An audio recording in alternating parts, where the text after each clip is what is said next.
बच्चों आपने मेरा गांव पे 10 पंक्तियां लिख दी, ठीक है। और ये आपने कहीं से उतारा हुआ नहीं होना चाहिए, आपकी अपनी ऑब्जर्वेशन, अपना रिएक्शन होना चाहिए, खुद लिखना है आपने सोच कर, ठीक है। जैसे आप गांव में रहते हो ना, अलोरा में रहते हो, तो गांव में आप बहुत कुछ देखते हो, घर है जैसे ये देखिए घर का मॉडल, घर देखते हैं आप, है ना। तो आप अपनी एक पंक्ति में घर के बारे में भी लिख सकते हो, ठीक है। और गांव में आप क्या देखते हैं, पेड़ भी देखते हैं ना, तो आप पेड़ों के बारे में भी लिख सकते हैं। आपके गांव में स्कूल भी है ना, ये देखिए क्या है, स्कूल है, हाँ, तो आप स्कूल के बारे में भी लिख सकते हो। तो 3 हिंट्स मैंने आपको दिए। कौन कौन से हिंट्स दिए मैंने आपको, घर और पेड़ और दूसरा स्कूल, स्कूल, जोर से बोलिए स्कूल, बिल्कुल। तो आपके गांव में और भी बहुत सारी चीजें होंगी, तालाब भी होगा, कुआं भी होगा, है ना, कितना कुछ होता है, पशु भी है, पक्षी भी हैं, फूल भी हैं, पत्ते भी हैं। तो आप सब उन सबको मिलाकर तो 10 पंक्तियों का एक निबंध लिख सकते हैं मेरा गांव। तो अभी आप मुझे लिख कर दिखाएं, ठीक है, लिखिए। समझ, आप बताइए आपने क्या लिखा मेरा गांव पे। मेरे गांव का नाम अलोरा है। मेरा गांव बहुत सुंदर है। मेरे गांव का नाम अलोरा है, मेरा गांव बहुत सुंदर है। शाबाश, बैठ जाओ। और सरस्वती आप बोलो, जो आप बोलिए। मेरे गांव में एक स्कूल है। तो अपने निबंध में शामिल किया है और कुछ खुद से भी लिखा होगा, ये बहुत अच्छी बात है। आप खुद भी लिख सकते हो, हमेशा रट्टा नहीं चढ़ाना होता ना, खुद से भी लिखना होता है, ठीक है। तो बच्चों एक और बहुत ही दिलचस्प एक्टिविटी करते हैं, गतिविधि करते हैं। जैसे कि आपको पता है कि ग्लोब है, क्या है, ग्लोब, ग्लोब यानी ग्लोब रिप्रेजेंट करता है हमारी अर्थ को, सबको पता ना, हमारी धरती भी ग्लोब की तरह ही होती है, ठीक है। और ये अपनी दूरी पे घूमता है, जैसे हमारी धरती घूमती है ना धीरे धीरे, उसी तरह से ग्लोब भी अपनी दूरी पर घूमता है, ठीक है। ग्लोब में आप देखते हैं बहुत कुछ है, पानी भी है, वाटर है, कंट्रीज हैं, इक्वेटर है, ये जो लाइन देख रहे हो आप, है ना, इमेजिनरी लाइन है, काल्पनिक लाइन है, ये नॉर्थ पोल है, साउथ पोल है, उत्तरी ध्रुव, दक्षिणी ध्रुव, बहुत कुछ है ना। तो आपने देखा ये ग्लोब में कितना कुछ है। इसी तरह से अब मैं जो कार्य आपको देने जा रही हूँ, आपके 2 ग्रुप्स मैंने बनाए, ठीक है।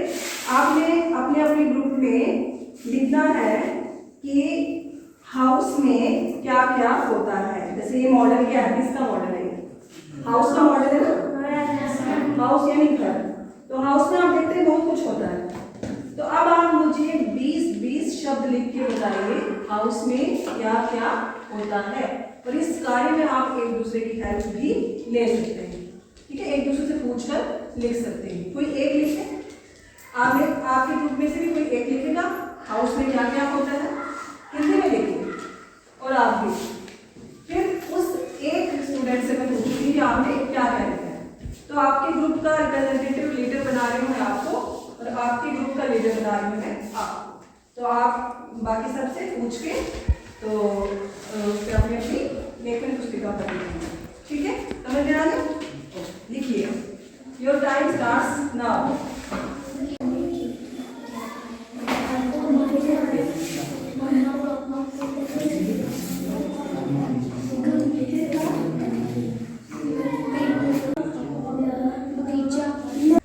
Okay, stop writing.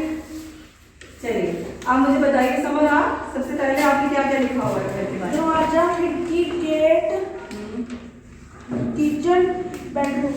दरवाजा, खिड़की, gate, kitchen, bedroom. Kitchen, bedroom, ठीक है। मैंने 5 शब्द पूछे हैं, ठीक है। मानवी आपने क्या लिखा हुआ है, 5 शब्द ही बताना। रसोई, कमरे, शौचालय, बेडरूम, गमले। आपने बहुत कुछ लिखा हुआ है, शाबाश, ठीक है, सिट डाउन।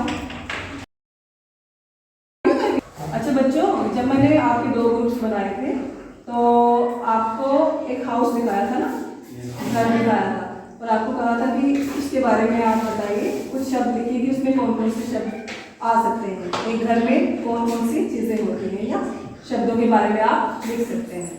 तो आप मुझे बताइए आपने कौन सी टेक्निक का यूज़ किया जब आप एक साथ बैठ के लिख रहे थे, तो आपने कौन सी टेक्निक का यूज़ किया, आप बताइए। मैम हम जब एक दूसरे के सहयोग से शब्द लिखते हैं तो बहुत ज़्यादा शब्द सामने आ जाते हैं। बिल्कुल ठीक है, आपने जब हम एक दूसरे के सहयोग से लिखते हैं तो बहुत सारे शब्द सामने आते हैं। बिल्कुल ठीक है, बहुत अच्छे। और कोई कुछ कहना चाहेगा इस बारे में? जब हम मिलजुल कर काम करते हैं तो क्या होता है?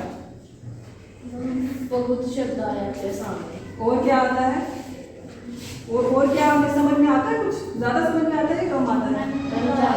ज़्यादा समझ में आता है। तो मिलजुल कर काम करना अच्छा है, मिलजुल कर ही काम करना चाहिए, ठीक है? ओके, मैं आपको 4 से 5 चीजें बताऊंगी, 4 to 5 ऑब्जेक्ट्स। आपने बताना है इनमें कॉमन क्या है। ध्यान से देखिए, ये क्या है? ग्रीन यानी पत्ता, ये दिया यानी लैम्प, ये क्या है? बैच। और फ्लैग के नीचे वाला कलर, फ्लैग का बॉटम कलर, इन चारों चीजों में क्या कॉमन है? ग्रीन। जैसे मैंने आपको बताया इन चारों चीजों का कलर ग्रीन है, उस तरह से अब आपने बताना है कि इस क्लासरूम में कौन कौन सी ब्लू चीजें हैं, ठीक है? तो 5 ब्लू कलर के ऑब्जेक्ट्स आपने ढूंढने हैं और मैं आपसे भी पूछूंगी, कलेक्टिव आंसर नहीं बताना है आपने, जिसको मैं खड़े करूंगी तो वही बताएगा या बताएगा, ठीक है बच्चों? ठीक है, तो अब आपने ऑब्जर्व करना है, मैं काउंटिंग करती हूँ। 1 2 3 4 5 6 7 8 9 and 10। ओके, तो चलिए आप प्लीज है ना, मुझे बताइए ब्लू कलर के ऑब्जेक्ट्स कहाँ कहाँ पे? मैम एक बॉडी सिस्टम में है। बिल्कुल ठीक है, मैम एक ये चार्ट पे है। चार्ट पे भी है, राइट। और मैं एक वो टेप लगी है। ठीक है, ब्लू कलर है वो भी। मैम एक ये टेप लगी है। बिल्कुल बिल्कुल ठीक। और टेक्स्ट है। हाँ ठीक है, वेरी गुड, क्लैपिंग करो। अच्छा, अब आप खड़े हो जाइए और बताइए ब्लू कलर के ऑब्जेक्ट्स कहाँ कहाँ पे? क्या कहा आपने? हाँ, आई कार्ड का रिबन, ठीक है। और हाँ, पेन की इंक, ठीक है। और हाँ ठीक है। और ब्लू टेप वो उसने बता दिया, ये भी बता दिया। और कुछ ढूंढो। बैग भी है। और ये देखो पेन की कैप भी, इसकी पेन की कैप, ये भी ब्लू, ठीक है। Sit down. चलो, समझ में आ गया सबको? Yes ma'am. इस तरह से आपके आसपास की जो चीजें हैं ना, आप उनको ऑब्जर्व करके तो फटाफट लिख सकते हो। आपको पता चल सकता है कि हमारे आसपास क्या है। आपको हमेशा रट्टा लगाने की कोई जरूरत नहीं है, ठीक है।